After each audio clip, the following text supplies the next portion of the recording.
dear. Good morning. How is everybody? I hope you're good. I'm just going to take a drink of water and then we're going to just go around and chat about all the materials that you're going to need for the Changing Seasons Stitch Along, which starts in less than 2 weeks now. Can you believe it? I cannot believe it. Okay, sorry, that's from through a straw. Good morning, good morning. Okay, so genuinely, I feel like anybody can do it. So if you're just a beginner or if you stitched loads, is that George I see? George is actually with my husband golfing. So funny of you to come on here when you're meant to be golfing. But yeah, any kind of skill level, because I literally teach you every single thing. So we go again. So we're going to go over all the materials that you need today. And then every day at the very beginning, I'll show you what stitch we're going to do, how many strands. And then if I have the color number on there, I'll tell you what color number I'm going to use. But feel free to use whatever colors you want, whatever fabrics you want. And I'll give you some tips for that later in the video when we talk about the colors. Okay, so I'm just going to get right into it because we only get an hour for me to save it and then upload it on YouTube. So I have to kind of keep my timings in place. So the first thing we're going to talk about is needles. The needle that I use is an antique needle. But it's this one. You can get the DMC 1 to 5 pack or even a 3 to 9 pack. I know they have those too. That might be actually from John James. But they look like this. I've given away the biggest ones. But this one will give you a good mix of sizes. So you've got really small eyes as the smallest size, and then the biggest size, like I said, I think I've given them away, but they're a bit bigger and they're a bit longer. So they're embroidery needles. So you can try these. Some people really like the Chanel needles. They're a little bit thicker around the middle and they have a much bigger, longer eye. And I'll show you those as well so you can see them right next to each other. Yeah, so they're a bit thicker here. They have a much longer eye. They're really good if you have a looser woven fabric. So my recommendation is always to get probably 2 different ones. So if you get the 1 to 5 pack, you already have them. So you have the small eye needle, and then the biggest one, which is missing, is the larger eye needle. These are the ones that I use, and I'm going to tell you why I recommend getting 2. You don't have to. I could do everything with this one if I really needed to. But the reason is because as you're stitching, the needle size, so the shaft here and the eye of the needle is going to make different sized holes. So if you have all 6 strands, you're going to want a bigger needle and a larger eye to be able to pull all of your 6 strands through. But if you only have 1 strand, and you make a big hole in your fabric when you're stitching, then that 1 strand is going to have a lot of room to move around in that hole. So we kind of want to match up the strands to the size of the shaft and the eye of your needle. So I hope that makes sense. I'm pretty sure I say it every single time. You don't have to do it this way. You don't have to do it any way that I say, if you know what I mean. But that's what I found that works best for me. So I use these 3 mostly. So I've got 1 strand here. I've got 2 or 3 strands here. And I've kind of got 3 to 6 here. So if you have any kind of small details, like, let's have a look. If I've got one that I've got some small details on, that's a different one. Okay, so how about this one? This is the September pattern. It's going to be released tomorrow. But if you've got some really small details, like I've got some 2 strands, just little lines in here, if you use a really thick needle, that's going to make a bigger hole and it's just going to be a lot of room for those strands to move around. It's the same with like an outline. These are just 2 strands, so I'll use a thinner needle for those. Really great for details, stuff like that. So Yeah, that's needles. Again, if you have any questions, then just put them in the box and I'll answer them as they come up, yeah? So the next one is pens. So we're going to talk about how to transfer your pattern onto your fabric. And my favorite way are these Pilot heat erasable, friction pens. And they look like this, or they can look like this. So they either have a cap or they're click, like that. And they come in lots of different sizes, meaning this little number here. So you've got 5. These ones are 7, which is a nice, like a medium. Yeah, 7. And then this one here is 10. And this is how big your actual point of your pen is. So if you look at the point of this one, and you look at the point of this one, the blue one is sharper, will give you a finer line, and this one here is thicker. And it's going to give you, like I said, a thicker or a thinner line depending on what you need. So let's just slice a little piece off here. Now these here are removable by friction, but we're not going to erase on our pattern, on our fabric. Instead we're going to use a hairdryer or an iron to erase them with heat. So this is my favorite way of doing it. Sometimes you will get a little, like a ghost line that will appear. But I found that if you get your fabric wet afterwards, and just let it air dry. I didn't use this one in a long time, you can tell. Okay, so you've got your 5, your 7, and your 10 here. And you can tell that if you want really nice thin lines, or if I'm showing like a stitch direction, something like that, then I'll use a thinner one so that you can get more lines and you can kind of see them a little bit. But normally I'll just use a 7 or a 10. Oh, goodness. Good morning, Hannah.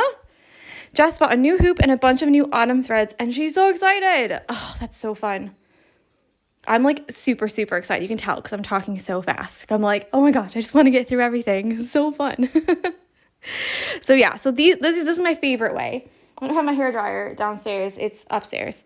So I'm not going to run up there and do it. But you can erase them with heat or with an iron. So a hairdryer.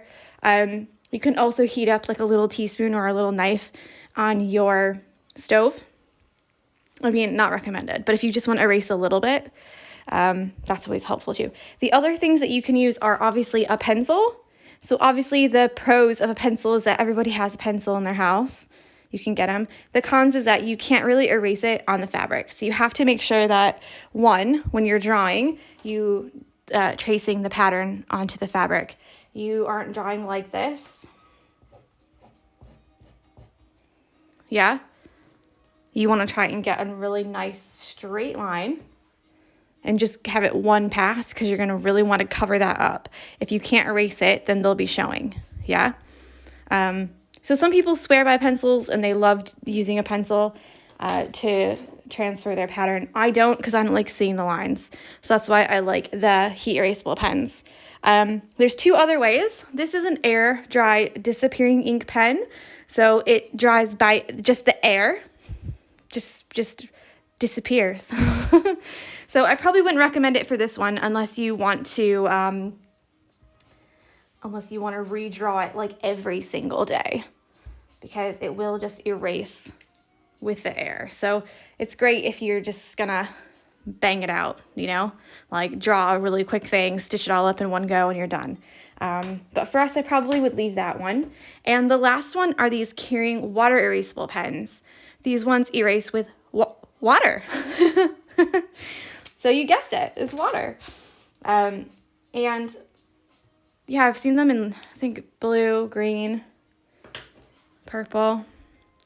But yeah, any kind of water will erase them. So I guess the only bad thing about this one is that you have to get your project wet, which I'm not a fan of, unless I have to, like with the Sticky Solvy.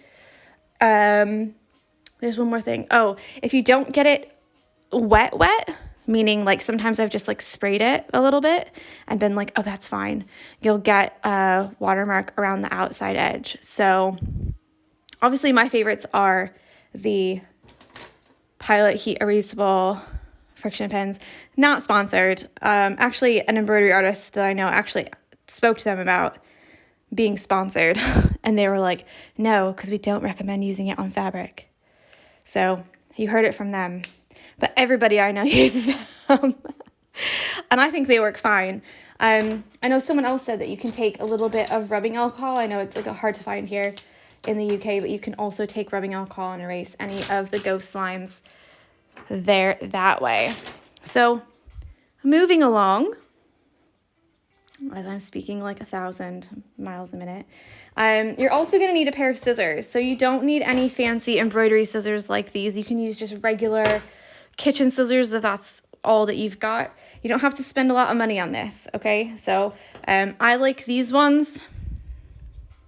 They're embroidery scissors, but they have a nice curved edge, so you can get quite low on your hoop to cut any threads.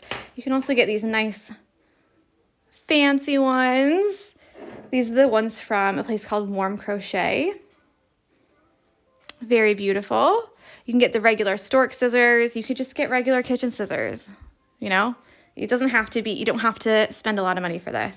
But any kind of sharp scissors will probably do you better than the kitchen scissors. So if you do have some, you know, don't go for your child's safety scissors because you're just going to have a bad time.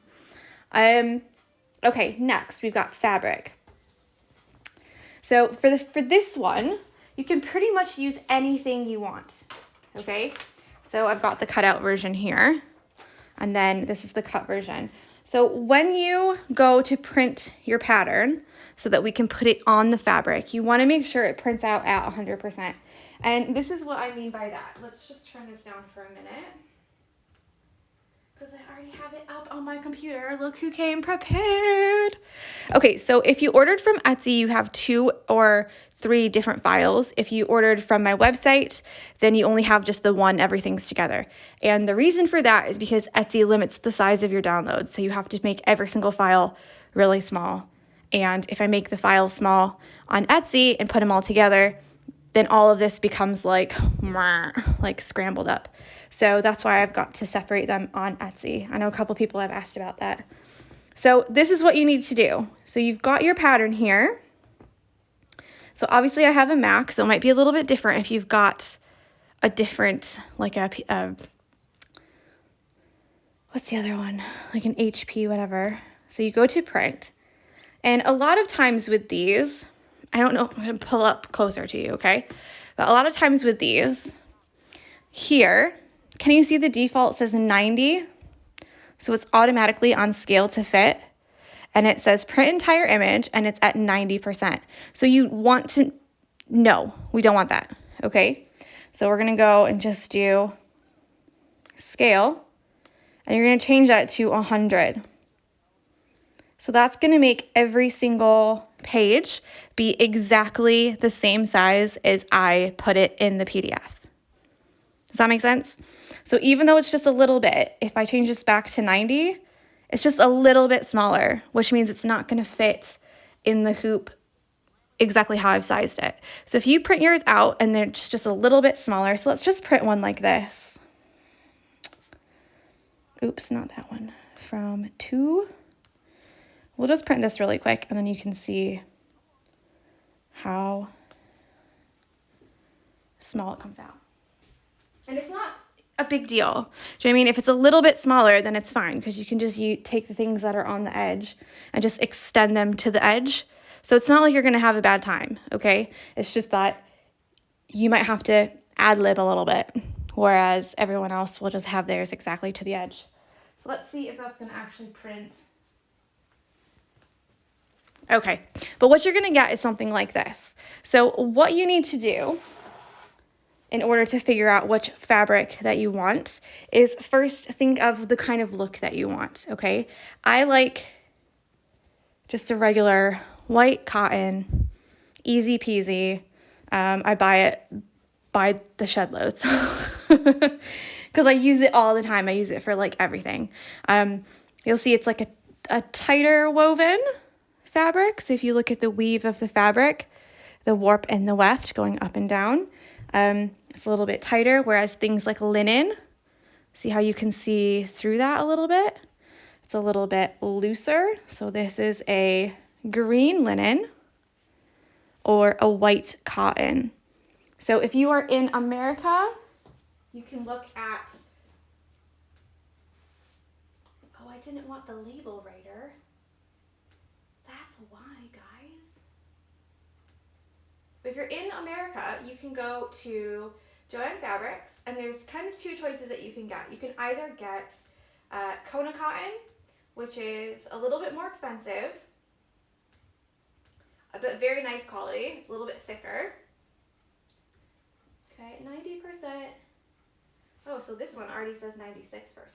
Let's go to just 90 like it was before. We'll print that. Okay, you can go to Kona Cotton, which is a little bit thicker than the regular, the other one, which is like Country Classics Quilting Cotton, I think it's called. So obviously this is in America, in the States. I think the Country Classics one is like $3.99 or $4.99 for a meter or a yard. They're almost exactly the same measurement.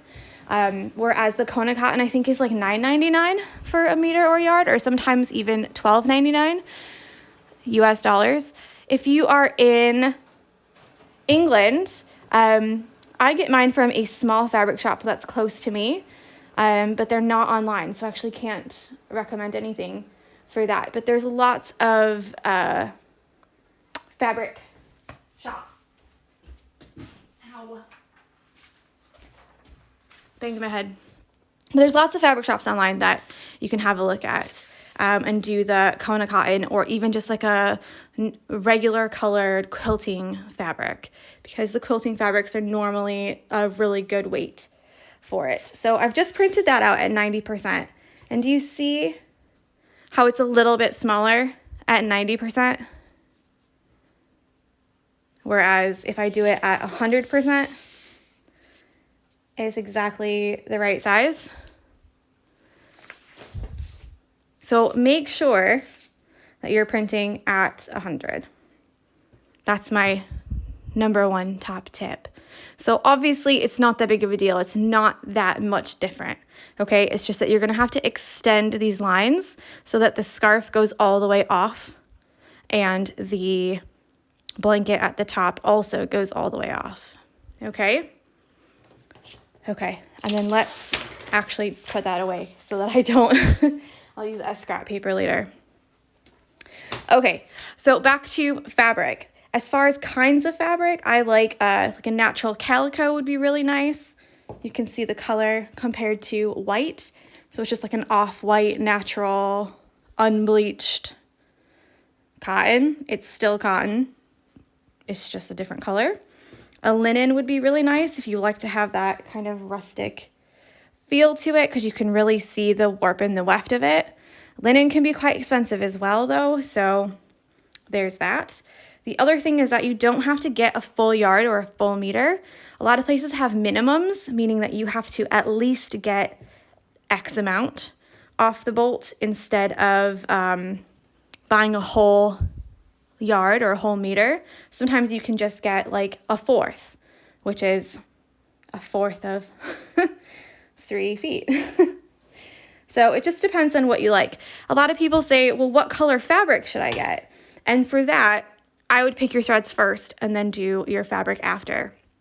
Because sometimes if you pick a fabric that's a specific color or a specific shade, lightness or darkness, then you're kind of limiting what color threads you can use.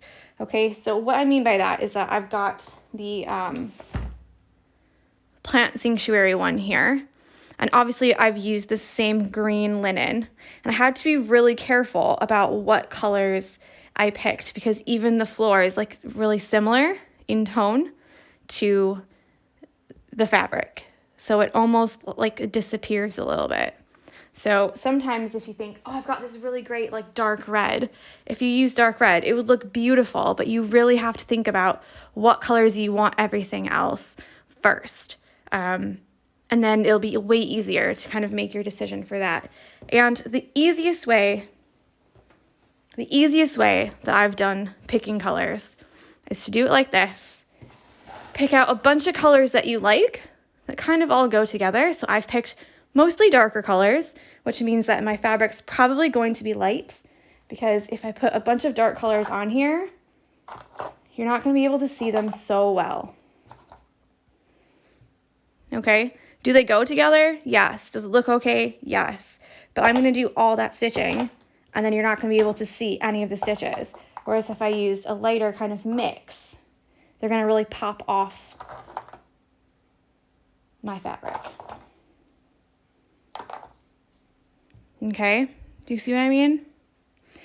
So the easiest way that I found to do this, I like to put them in like a rainbow order, easier to find, is literally just go like this and then put the threads where you want them. So real quick, okay, good. Okay, this is the first time I'm doing a live video because I had to get a new phone. So there's some like weird things going on with the phone. Do you know what I mean? So every single time something happens, I'm like, oh, what are you doing now? All right, so the thing that I like to do the best is put them straight on. So literally just start applying colors. Like if I want gray gloves, I'm gonna have like a brown, maybe like a cream, coffee. There, my blanket maybe is, kind of wanted like a light color for the blanket, like a white or a cream for that. This is gonna be like quite a bit. This one down here, we're going to use 4 different colors, and it's going to be a stitch that I actually have never taught before. But it's going to be really fun. It's not difficult, I promise you. So don't worry about that. But I've never taught it, and it's going to be super fun. But you need 4 colors that all go together. So you can either go like an ombre type situation, like this. Okay? Maybe not that one. Maybe like that one. Like that.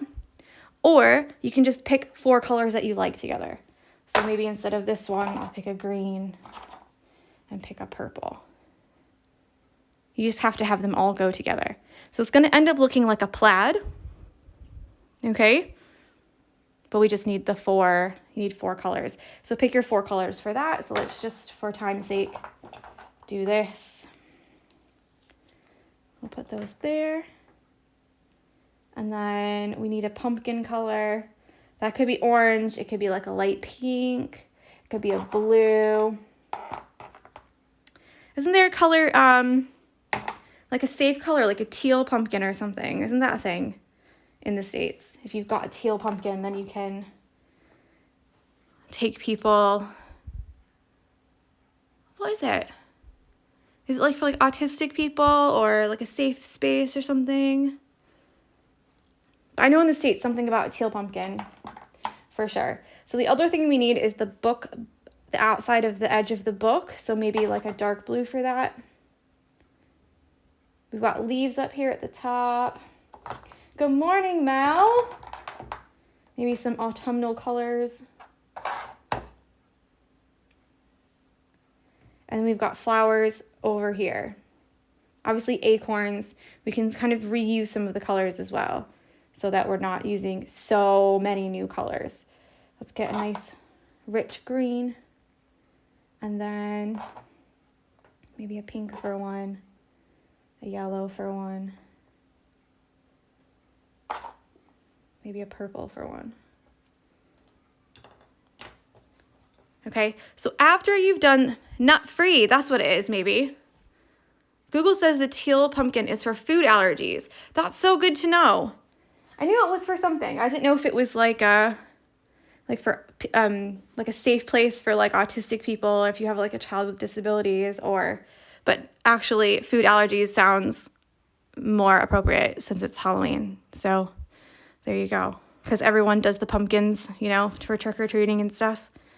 So maybe it could be for both. I don't know where I heard the other one from. who knows? But food allergies, that's really smart. The last one I have is here. I did like a light pink or something. Okay, so after you have all of these here, okay, then you can kind of think, what color fabric can I pick that isn't going to overwhelm all of this? So you can almost think of it as like a picnic, you know? You could put like a green underneath or something like that. You could put this nice calico color, the natural unbleached. It's quite nice. I will say with food allergies, that's hard though, isn't it? Because some people are allergic to like milk, nuts, all kinds of stuff. I feel like that would be, you'd have to like make something that's not food for trick-or-treating if you did that. I only thought of it because Mel says I'll try that this year. But yeah, I follow someone on Instagram and their kids are allergic and it's like to all kinds of stuff. That must be quite difficult, you know? I love that natural color for fall. I think I'm going to do that. I have quite a bit of it here. This one is a little bit different from this one. A little bit more open. Let's have a look. But I think it'll work nicely. So we'll do that. So yeah, so this is my top tip for picking colors, is literally just throw them all on where you want them to go. And any of them that you kind of think, I don't know about that, like that doesn't look right. Oh, Sarah coming in with the details. She says, oh, you're right about the autism thing too. Kids might carry blue pumpkin buckets to signify that they have autism so people at the door would know. That's so clever. I knew I wasn't making it up. In my head, I was like, I swear it has something to do with like neurodivergent people or autism or some kind of something so people know not to like, you know, come on too strong, or that they should kind of take it easy a little bit, because sometimes Halloween can be a bit intense, you know, walking up to people's doors and doing all that. So there you go. We learned something today. Blue pumpkin buckets and then teal pumpkins on your doorstep for allergies. So there you go. The more you know. So yeah, that's it for color choosing, I think. I think the biggest thing that you need to take away is don't use every single color you own. Pick a couple colors out, yeah, that you think all kind of go together. And this scarf down here, you definitely need 4 that all go together. Okay, so if you're planning out your colors and you're like, oh, I don't know how many, definitely 4 for this. You can reuse some of these colors in other areas so it looks more cohesive. Yeah, I think that's it about colors. I feel like I'm just waffling on now. Okay, let's put these back. And then we'll hoop a fabric and I'll show you how to transfer. And then I think we're done. I think we're finished. So the first thing that you need to do is print it out. I've already showed that at 100%. I've already shown that. This is what you'll get. Okay. You cut it out, not on the outside of the line, but the inside of the line. And you get this. It should fit right inside an 8-inch hoop. Okay. So what we're going to do after that is we're going to lay out our fabric and cut a piece out. Yeah, thank you for Googling that, Sarah. Wow, this is a lot bigger than I thought.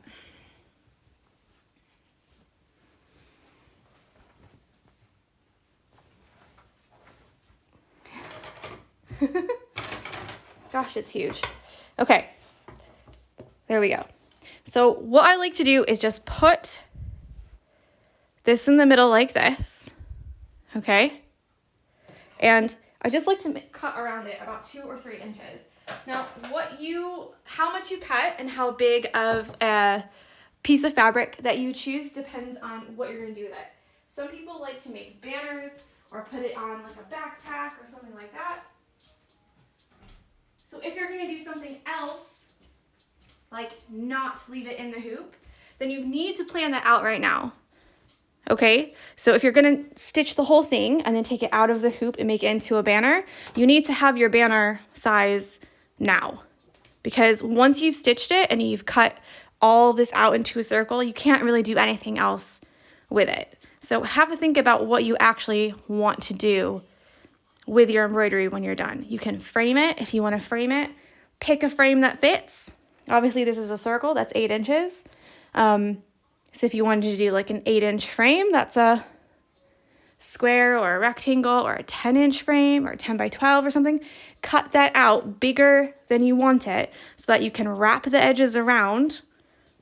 Yeah, you can kind of wrap it around and then do whatever you want with it afterwards. So for me, I'm going to keep it in the hoop like I always do, and I'm just going to cut a big circle around. This is more talking than I've done in like 3 days, I swear.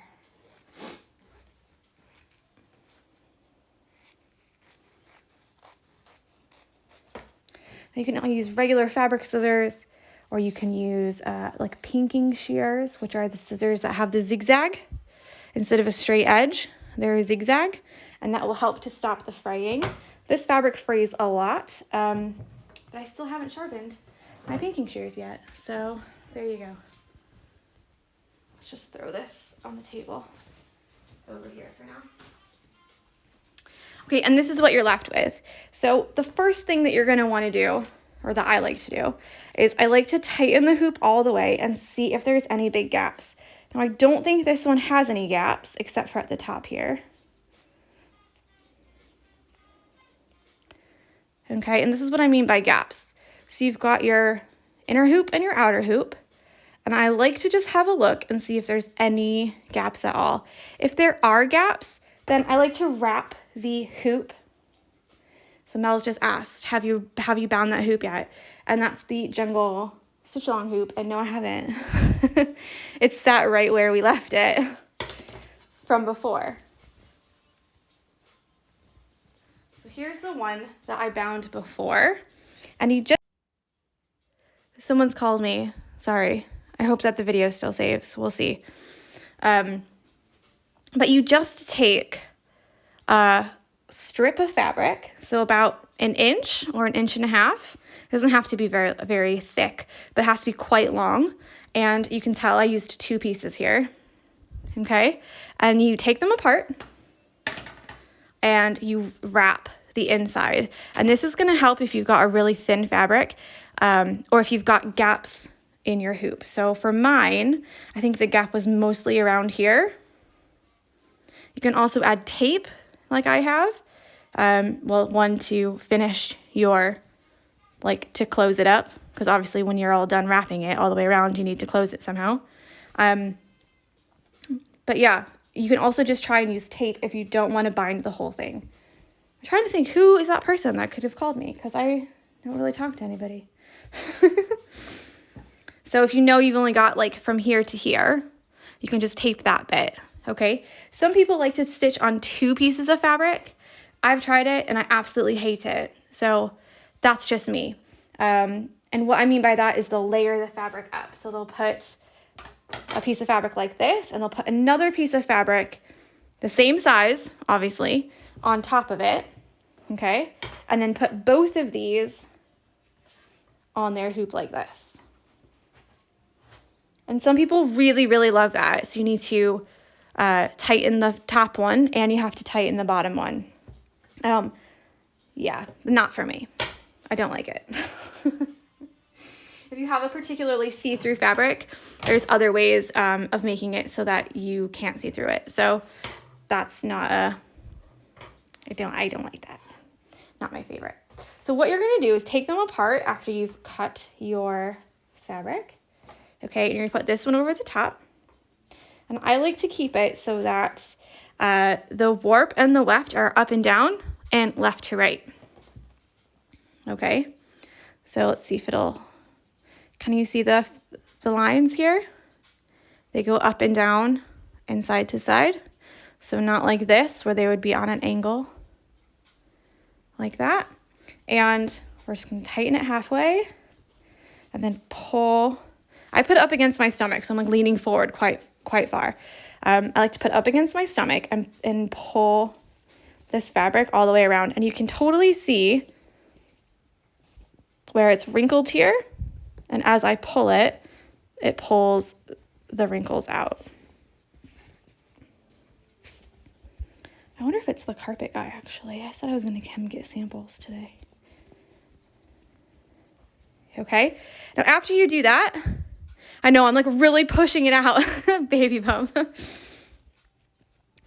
Okay, and so you tighten it more, and then you push it against your stomach. And you don't have to push it against, okay? We're not trying to like do like abdominal like crunches or anything like that, like a workout. You're just like using it to rest there, okay? So I've tightened the top, and there's a couple different kinds of hoops that you can get. This one has just let me just finish tightening this real quick, and then, okay, so this one has just one piece. So there's one piece here, which is the one screw, and then this here is all one piece. Okay, well, technically two pieces because there's one on each side, okay? But it goes through this hole and then through this hole, and this part right here is attached as one piece. So the only thing we're doing is just screwing this in. That's it. Now, other hoops, let me see if I've got one, because sometimes I get these for the kits, but they've been sending me all kinds of different ones lately. Okay, I found one. Nope. Come more prepared, Tori. But I like to show all the different ones because sometimes what I get is not what's going to be what you get. And then you're going to be like, okay, well, didn't know that. What do I do now? You know? Okay, let's just cut this apart.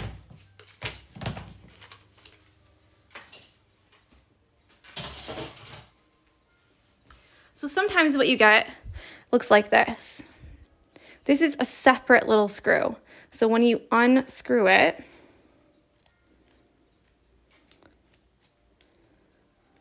see how this turns? Yeah? So when you unscrew it, you need to hold this and screw it in. And they also have the screwdriver marks in the end. These ones don't. So it depends on which ones that you get. And so for these ones, I like to take a little pliers and hold it and then tighten it that way. Okay, so we're almost all the way tight. I'm just going to do a couple more twists, a couple more pulls, because we want to have this be drum tight. And what I mean by that is that when you tap your fingers on it, it's like a drum.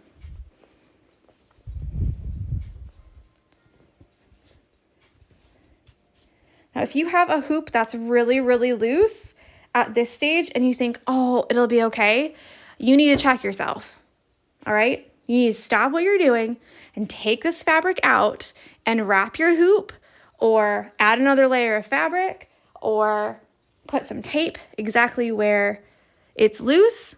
And I'm going to show you how to do that in just a minute too. So, can you hear that? It's like a drum. Okay, what you can do is run your finger, not on the top, just here.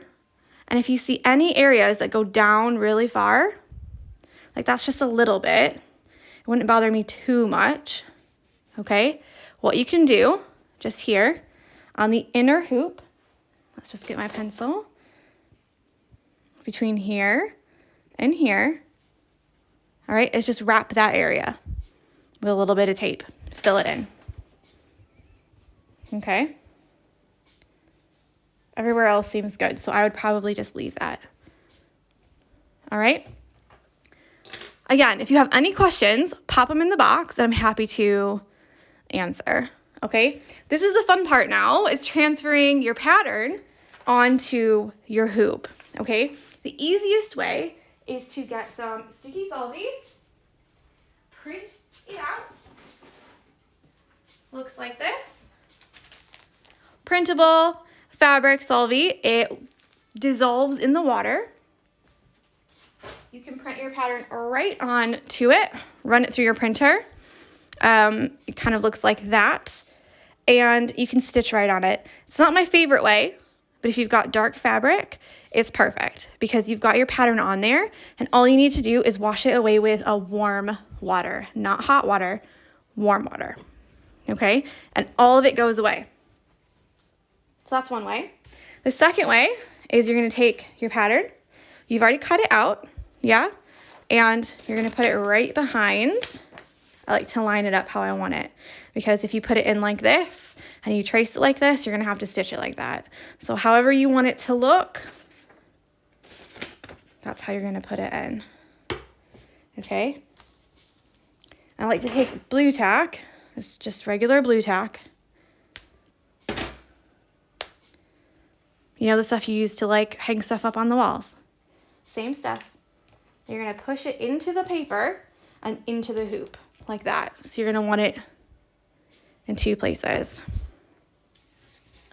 Are you going to do a baby themed stitch along?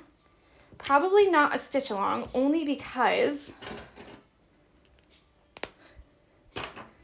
I'm a little bit sensitive to people who maybe have had miscarriages or stillbirths or really, really want a baby. And I really don't want to have to show that to them like every day. Does that make sense? So probably not a stitch along, but I will probably make something myself, if that makes sense. And what you're gonna do here is use your transfer method of choice. Yeah, and I just put my fingers on the thing. And you're just gonna trace it like that. Okay, so there's one way. And the blue tack helps so that it's not, this is obviously I didn't cut it properly because I've got a little bubble there. But the blue tack helps so that your pattern doesn't turn and twist as you're stitching it. So you can really get all the little details and stuff like that inside. Okay, the other way is if you don't like doing it like that, and you're like, nope, that's not for me. You can print it out and put it on the table. I would tape it on the table, just like a little piece of tape at the top. And again, you're going to line this up.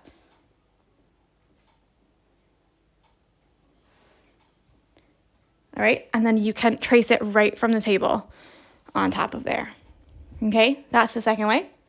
The third way is just like this, except you can put it up to a window. So you can tape this onto a window. And you can really see that when I put the light through it, you can see it so much clearer than even when I put it on the table. All right. There's another way, just coming up with all the ways. The other way is if you don't have a printer, what do I do? The other way is you can take your laptop, again, use caution with this. I've done it a ton of times. And zoom it to however big you want.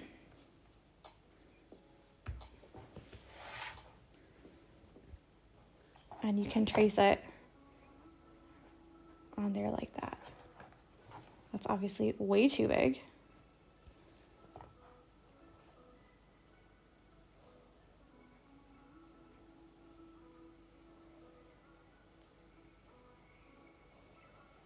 There you go. So you can start with that way and then just move it down or move it up, or you can turn it around the other way, you know, rotate the image around to get the bottom. The other way is if you have an iPad, you can do the exact same thing on your iPad. The only bad thing about doing it that way, let's see what's gonna pop up.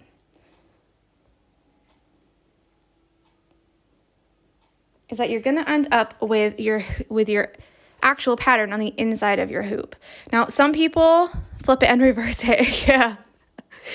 Now I've got the song in my head, eh?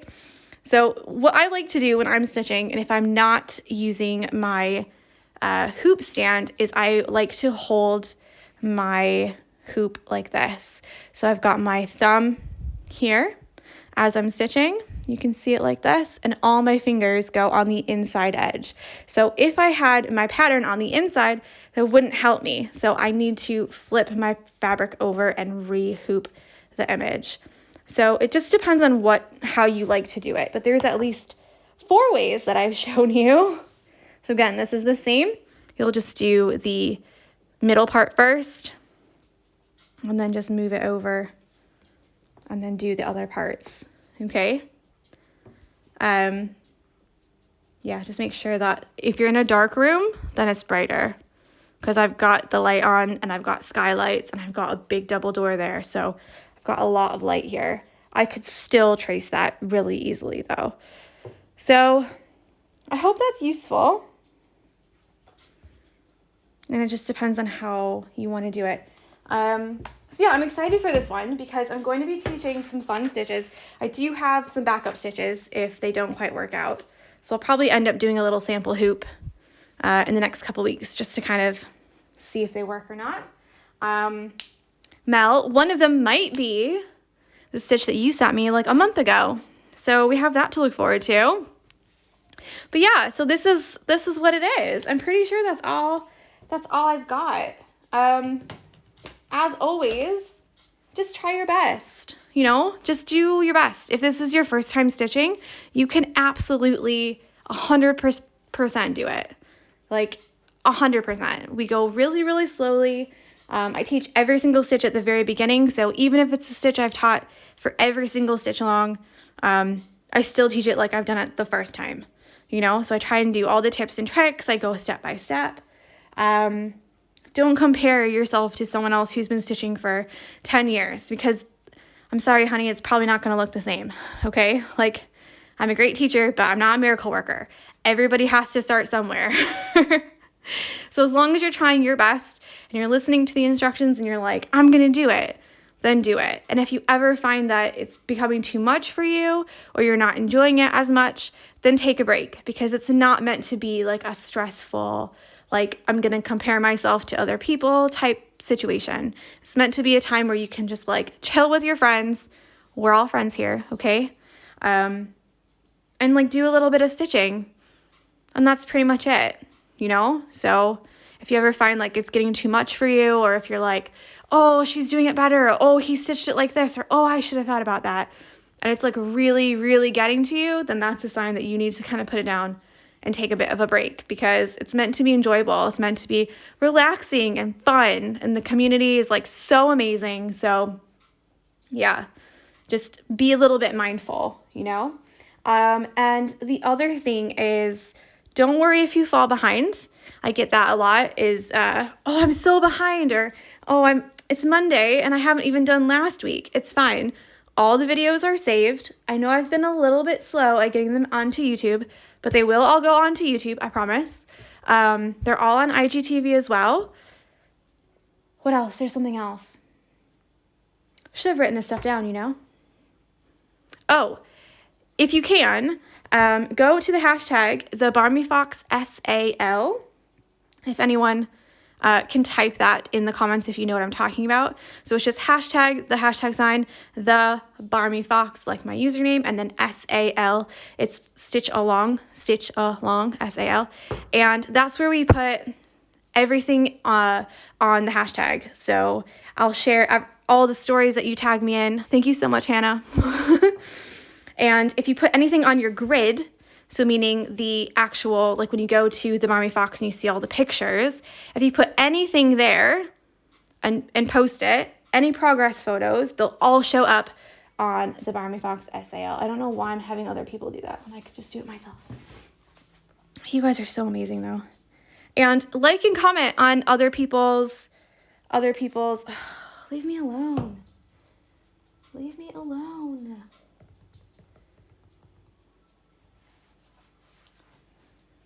So here we go. But yeah, like and comment on other people's hoops and posts. Like people love it so much. Like I cannot even tell you, even me, and I've been doing this for years and years, when people comment, I'm like, oh my gosh, they really like it. So we've got the top ones and we've got the recent ones here. So we've still got people doing the Plant Sanctuary, which is amazing. Got the Jungle Stitch Along. And yeah, so this is where all of the progress photos are. And this is only if you put it on your grid. So this is what I mean. If you make a post here and you use the hashtag, then it will come up. So if you see here at the very bottom, I've made a post at the very bottom. I've got the Barbie Fox SAL here. And if you click on it, it goes to it. And you can find this post in the hashtag. That's someone else who shared it, but there's mine. So there's how that works. But yeah, like I try to like at least every single one that's on there. And comment if I have time, obviously. But yeah, I think that's it. We start Monday the 13th of September, which is in just a little bit less than 2 weeks. So yesterday was 2 weeks. And I think that's all, guys. If you have any other questions, then just send me a message. I make myself super available for the stitch along weeks. It's only 3 weeks this time. It's a little bit more of a simple pattern, but we're going to do a lot of weaving. Not tricky stitches, but they might take a little bit more time. Do you know what I mean? Because it's such like a big space. So it's only 3 weeks this time. And yeah, so if you've got any questions or anything like that, just send me a DM and I'm happy to answer. Like no question is a stupid question. Yeah, I think that's it. On the very first day, we'll thread a needle and we'll split threads. So you've got that to look forward to. And I think that's all. So enjoy your Tuesday, guys. And yeah, that's it. If you're just like speed talked for like an hour, oh, I'm sure I've missed something, but hey, I'm only human, eh? So yeah, enjoy your Tuesday. I cannot wait to see what pictures or what threads that you choose. And do a little picture if you want to of all the threads that you've got, of your pattern, everything laid out, that you're ready to go. I cannot tell you how much I enjoy doing these. Like they literally, it's going to be such a fun month. So enjoy, and I'll speak with you soon. Bye.